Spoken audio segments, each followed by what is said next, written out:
మామిడి చెట్టు మీదకి వచ్చినాం, మామిడికాయలు తెంపడానికి వచ్చినాం. ఇగో ఇగో ఇదంతా మామిడికాయని తెంపేసినాం ఆల్రెడీ.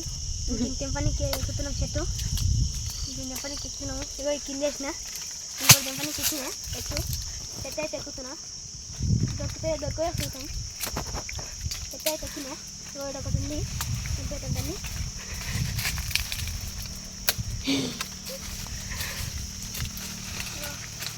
ఇంకోటి ఇగో ఇలా మామిడికాయ తెంపేసిన తినవే కింద పడేసి తినేమో చూద్దామండి, దొరుకుతాయి చూద్దామండి. లైక్ కొట్టేసేయండి. హాయ్ ఫ్రెండ్స్, ఇక్కడ లైక్ చేసి సబ్స్క్రైబ్ చేయండి. Bye bye. తెలిసిన వాళ్ళ తోటల మామిడికాయల తోటలోకి వచ్చినాము. ఇదంతా మామిడి చెట్లు, మామిడి తోటలు. ఇక్కడ మామిడికాయలు దొంగతనానికి వచ్చినాము మేమందరము.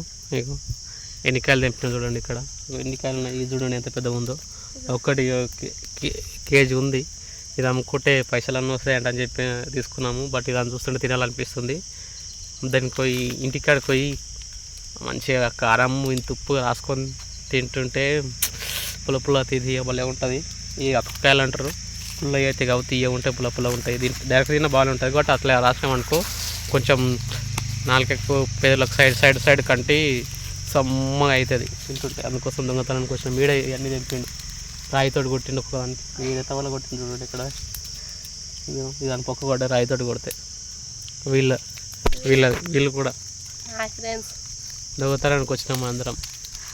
హాయ్ అమ్ముకుందామంటారు అనుకుంటారు, కానీ నేనే తీసుకొని పోతాం. మనకు హైదరాబాద్లో చాలా అరుదు కదా, ఎందుకంటే మనం కొనాల్సి వస్తుంది. ఇక్కడ అయితే ఇట్లా దొంగతనం చేస్తే అయిపోతుంది, దొంగతనం చేసి తినాలి